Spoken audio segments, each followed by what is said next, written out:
Hi YouTube, and this is JTrain997, and I'm back this time with my review of the Walmart exclusive, the Amazing Spider-Man figure. Now, get a good look at him here in the packaging.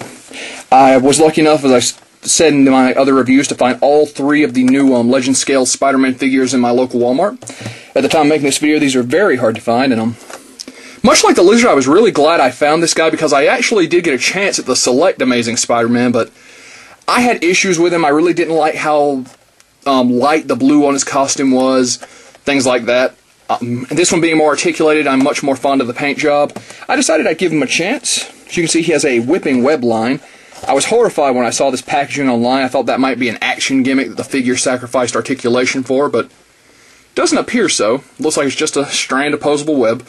He also comes with the same base all the other Spider-Man figures come with, as well as the Avengers and Marvel Legends Wave 3. So, very nice looking in the packaging here on the back. You can see it says super articulated.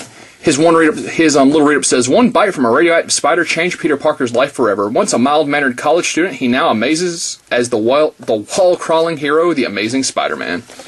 Shows you how the base is clipped together, and of course, Miles Morales and the Lizard. So, not all that much to say about the packaging. Let's open him up. And here we have Spider-Man out of the packaging.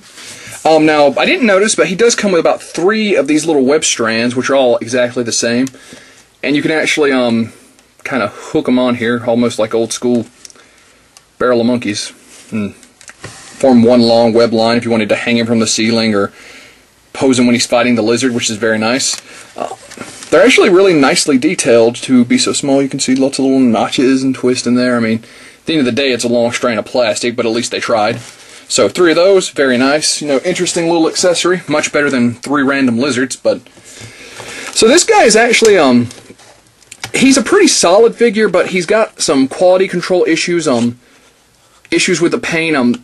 He's actually got a lot flaking off right here, especially on the waist. Let's zoom in. You can see that little bit on the edge is flaking up. Right there on the chest is tearing up, and yeah, can't quite get that to come off. I might have to get a pair of tweezers to pull that one off. Oh, there it goes. So, having to clean up his paint a little bit, tear little tabs off, and there's some runs kind of throughout. But you know, overall, I don't hate the paint. You know, it's not the end of the world to find quality control issues with a figure, but it is kind of disappointing straight out of the packaging to find them. Also, if you look on the back of the packaging, the web shooters are silver. Here they're red. So you can see, and at first I'm like, oh, well, it must have been too hard to paint, but then they actually trim the edges with blue, so I definitely don't see why they didn't just go ahead and paint the shooter silver. On either hand, you can see here. They're also kind of in an awkward position on his body. They almost like they're on the side of the wrist rather than in the middle.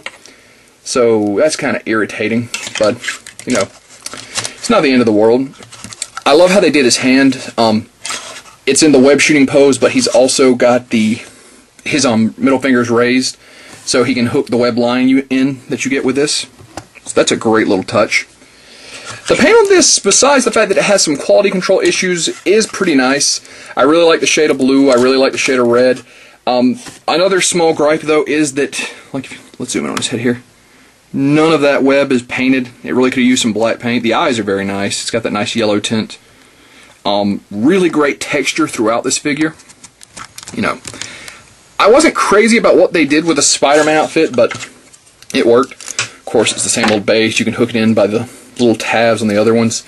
I show that off in the Lizard review if you haven't seen that. I'll try and link it if I remember to. As far as his articulation, he does a full 360 at the head, some up and down. I'm going to try and be gentle because I've heard a lot of reviewers have broken their figures, and I just try not to force him too much. His arms are on a ball joint. They do a full 360 spin at the bicep, or double jointed at the elbow, which is very nice. Spin, and I believe the wrists are hinged. Yep, hinged wrist, which is very nice. Very nice ab joint. It doesn't do left and right too well, but that's okay. Legs are, of course, on a ball joint. Go out, spin right there at the quadricep. Double joint at the knee. Ankle joint. And I also believe, yep, ankle pivot. So Spider-Man's got some pretty nice articulation. Oh, also, he's still got the silver tip boots, which Through the whole movie, I'm like, man, that's going to drive me crazy, and I don't really remember noticing it in the movie, although I still don't understand why Spider-Man needs silver shoes. So, put him back on his base here. This is actually a really nice Spider-Man figure. Now, he's got quality control issues. Some of the paint's chipping. He was the only one I didn't find at least 2 of in the store when I found these. I do love his little webbing accessory. I'm probably going to end up like hanging this guy from a ceiling or something like that. But if you were looking for an amazing Spider-Man figure and you didn't want to touch the 3 3/4 inch line, this could easily be the one you pick up. You know, I might actually pay a customizer friend of mine to go in and paint all that little webbing detail, although that'll cost me an arm and a leg because it's really kind of spotty throughout. All the details there, he just didn't get it painted. So, you know, he's a good Spider-Man figure that could have been great, but I still recommend picking him up. He's about $15.97 at your local Walmart if you can find these guys. And that being said, this is JTrain997, and I'll see you soon, YouTube. Hey guys, feel free to click on the links you see above to see any one of these reviews. They're all fantastic figures and will be a great addition to your Spider-Man display. And that being said, this is JTrain997, and I'll see you soon, YouTube.